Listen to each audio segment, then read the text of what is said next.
Welcome back to the Power Star tier list. Today I'm going to be talking about the 5 and 6 out of 10 stars, and if you'd like to watch the first part where I talk about all the bad stars in the game, you could check out the link in the description below. I'm not going to waste your time with a long ass intro, let's just get right into it. 100, Bouldergeist Daredevil Run. In the last video I expressed my frustration with Daredevil comments being blatant filler, but I can't bring myself to call this mission bad because Bouldergeist is such a cool boss. I love his design and animations, and the music and arena stand out as well. The fight itself is literally just running around in a circle until a Bamboo shows up, but when the presentation is this strong, I struggle to complain. If I were ranking these missions objectively, I would probably put this star quite a bit lower, but now that we're done talking about the bad missions, I need to make it very clear that this is far from an objective ranking. I have a ton of nostalgic bias for this game, and if I want to articulate my thoughts effectively, I can't ignore said bias. There are some missions I consider objectively pretty bad that I ranked relatively high due to nostalgia alone, so don't interpret this ranking as anything more than a fanboy gushing about his favorite game. 99, the Flip Switch Chain. I alluded to my feelings on this mission in the last video. It feels like an inferior version of the Cyclone Stone from Beach Bowl. That mission is also fairly mediocre to me, so this star is naturally quite low as well. I enjoy feeding the Hungry Luma more than the actual chain because he's hidden quite well and the starbit requirement is genuinely very strict. It's certainly not a bad mission, just one that you'll forget about immediately after collecting it. 98, Blasting Through the Sand. The second worst main mission in the game actually has a lot going for it. The planet with the star chips and the subsequent quicksand planet are honestly fun and creative. The opening is really solid and the music and atmosphere really makes you feel like you're in a desert. Unfortunately, this mission is plagued by one of the worst planets in either Galaxy title, the Maze at the End. It's extremely slow and boring to get through and goes on for way too long. This area works quite well for the purple coin mission, but falls flat on its face when there's nothing to do besides a long jump over and over to get to the end faster. Flipping the platforms on the other side and rushing back to the star isn't that cool of a concept, and you have no idea how long you have on your first playthrough. I suppose this area feels more like a desert than anywhere else in the galaxy, but I don't think the atmosphere alone is worth being this dull and boring. Overall, this is an average and forgettable level in a game full of some of the best level design in gaming history, so it's no surprise it ranks this low.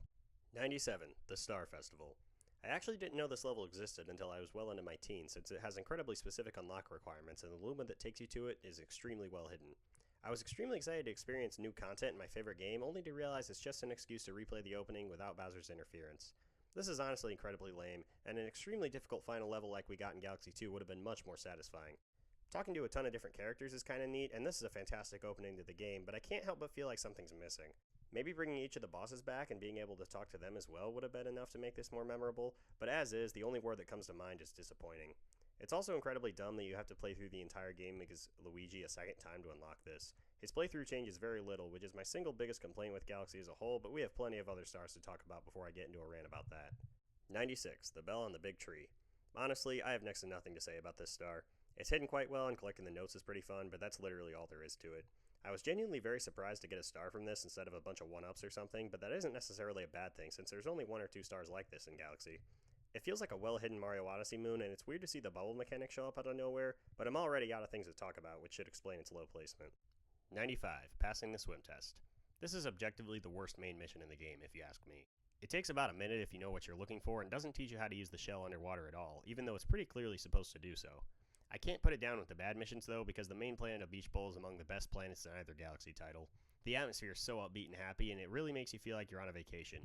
When I first played this game, I wanted to swim with the penguins so bad, but now that I'm 21, I can look back and say that I want to even more. I like the idea of the swim test and how most of the penguins are talking about it, but I don't understand why the penguin that has the shell is just swimming around in a circle with it.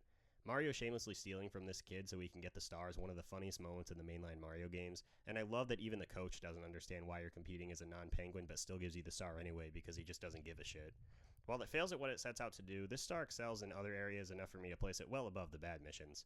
Also, that golden shell is gorgeous and I want one. 94, Going After Guppy.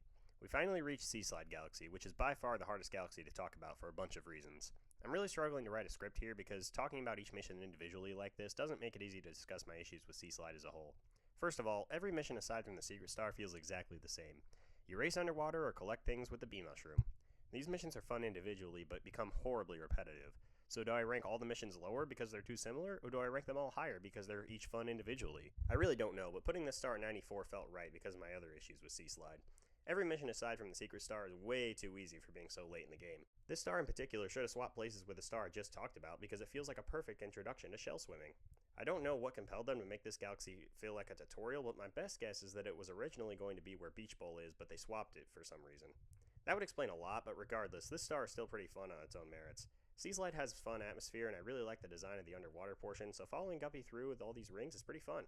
I may have ranked it a bit higher if the rest of Sea Slide didn't hold it back, which is exactly how I feel about number 93, Underwater Cosmic Mario Race. This star only has you swimming through about half of the galaxy, but I slightly prefer it to the last star because I love Cosmic Mario. His design is great, the music is catchy, and the Cosmic Comets are by far the best type in the game aside from the Purple Comets, of course. I don't have much to say on this particular race, besides the fact that it's a little too easy and short, but I will use this opportunity to talk about Luigi again. Luigi's playthrough had a ton of potential, and the Cosmic Comets show off what I mean perfectly. When playing as Luigi, Cosmic Mario is replaced with Cosmic Luigi, and he's much, much faster. This boosts each and every Cosmic Mario star significantly in the Luigi playthrough in terms of both difficulty and overall quality, since Cosmic Mario is such a pushover. I really wish the rest of the missions were changed in some way, or at least some of the comets. Purple coin missions could decrease the timer and make you collect more coins. Fast foe comets could speed up enemies even more, and speedy comets could have their time limits reduced, or could incorporate more planets. I don't know why Cosmic Luigi was the only thing that got changed in the second playthrough, but considering Mario Galaxy released fairly quickly after the Wii launched, maybe the game was slightly rushed? That would explain most of the criticisms I have of the game, but regardless, I'd rather continue talking about the rest of the stars, because we still have a lot to get through. 92. Purple Coins in the Bone Pen. I'm incredibly mixed on this star. I love how unique and genuinely tough it is, but the fact they made an entirely new area was honestly kinda odd. I think returning to the race course from the second mission of the galaxy would have made things feel more cohesive, but I like what this mission went for too. The fast-paced and precise Polestar gameplay is pretty interesting, and this is a great way to make a short level memorable. Thought I'd have more to say about one of the hardest missions in the game, but I've pretty much given up on making each star the same length, so we can just move on. 91. Top Man Tribe Speedrun. This is another boring speedrun comet, but it's greatly boosted by being so late in the game. While the timer is still too generous, it can certainly add some tension considering this level is somewhat tough. On top of the original mission is already pretty great even beyond the challenge. I'll talk more about that mission when we get to it, but this is unfortunately the fourth battle with Top Maniac in the game. It's barely any harder than the first time you fought him, and the timer adds nothing since he goes down in 30 seconds or less anyway. Overall, a good star just by virtue of being based on a good mission, which is going to be a running theme in this tier. 90. Purple Coins on the Battle Rock. While we did sit on this boring auto-scroller for two previous missions, I think this star finally makes it fun. The purple coins essentially force the player onto specific parts of the saucer, which fixes the problem from before where there were way too many safe spots. It's a really good challenge too, since the cannons are still firing as before. When I was deciding the order, I forgot about this for some reason, so the mission should actually be up in the 8 out of 10 tier instead. Regardless, failing late in the mission can still be pretty frustrating. It's not that big of a deal though, since just having a good challenge is really nice to see. 89. The Secret Undersea Cavern. As I said earlier, I'm not a huge fan of the Cyclone Stone. I think it's aesthetically gorgeous, especially with the Cyclone in the center, and it works well with the game's planet designs. I also really like that you could skip huge chunks with long jumps, but sadly I think the atmosphere is severely lacking. The gray stone aesthetic is neat, like I said, but very dull and boring too, which doesn't match the bright blue sky it's been paired with. The music doesn't fit either. It definitely feels like they didn't have a good song to match it and didn't want to make another one. I think the start of the level is really great, which is what bumps it up so much higher than its fast foe version. I'm just obsessed with this planet, and exploring it further by breaking open the cave and launching out is really neat. 88. Guppy and the Underground Lake. This star is just a slightly better version of Guppy's first mission once you get down to him. I like the atmosphere of the Underground Lake, and the rings are much harder to get through unharmed, but overall it's still nothing too special. The real highlight is actually the mini-boss at the beginning. The Toad setting up barriers is really cool, and using coconuts to attack the gunner is super satisfying. I also like the brief usage of the Fire Flower to enter the main part of the galaxy, but it's kinda weird that you have to do this at the start of every main mission. Since I don't have anything else to say about this star, I'll take this opportunity to mention the mini gateway planet available in every main Deep Dark mission. This is a really fun and well-hidden Easter egg, and I honestly wish there were more optional areas like this one in Galaxy. There's no planet more fun to long jump around than one that's constantly shrinking, and the developers knew it too, since they put a circle of coins that encourage you to do just that. 87. Terrantox's Tangled Web. This star isn't as fun as the first two missions of the galaxy, but it's still pretty good. I like the glass maze a lot, and the sling pods are pretty fun to use in a level that's actually playable. The SS Dolphin from Pikmin showing up is a fun Easter egg, as is the ability to launch the Toads onto different sling pods. The boss fight with Terrantox is just okay. It's one of the more forgettable bosses, and there's a lot of waiting around for an opening. I do really like the visual of the arena being a giant egg, and I especially like how it looks after Terrantox is defeated. The moonlight shining on what's left of the web is gorgeous. Aside from all that, this is a pretty standard Mario Galaxy mission, and there's nothing wrong with that.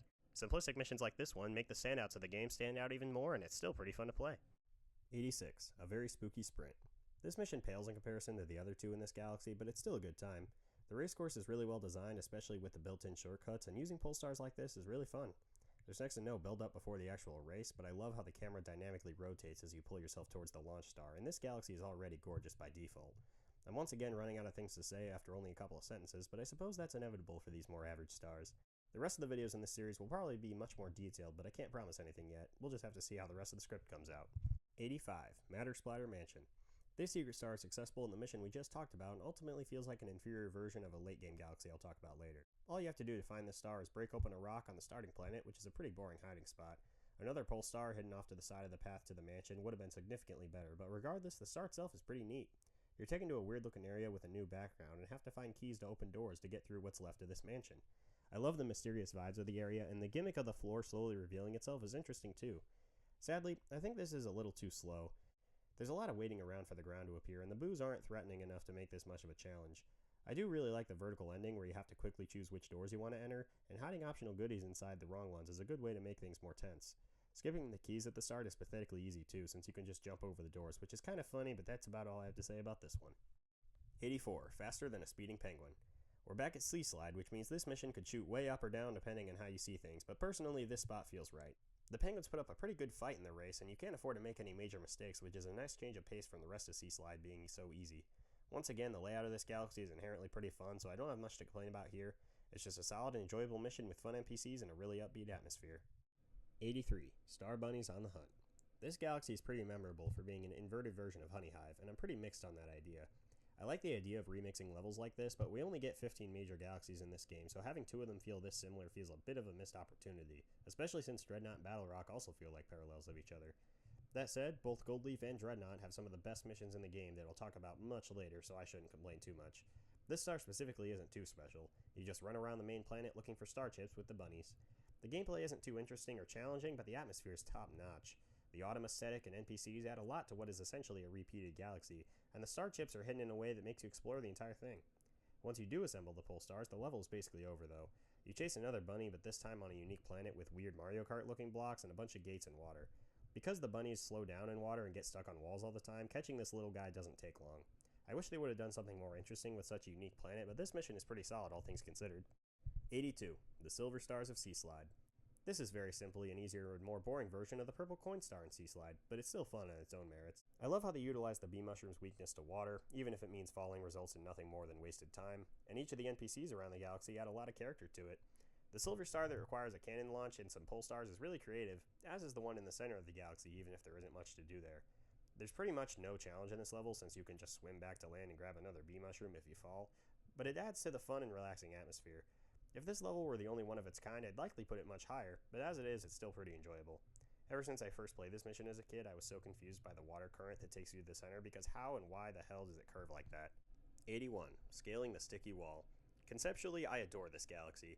An entire level based on the bee mushroom and its unique ability sounds great. Unfortunately, it kinda sucks objectively.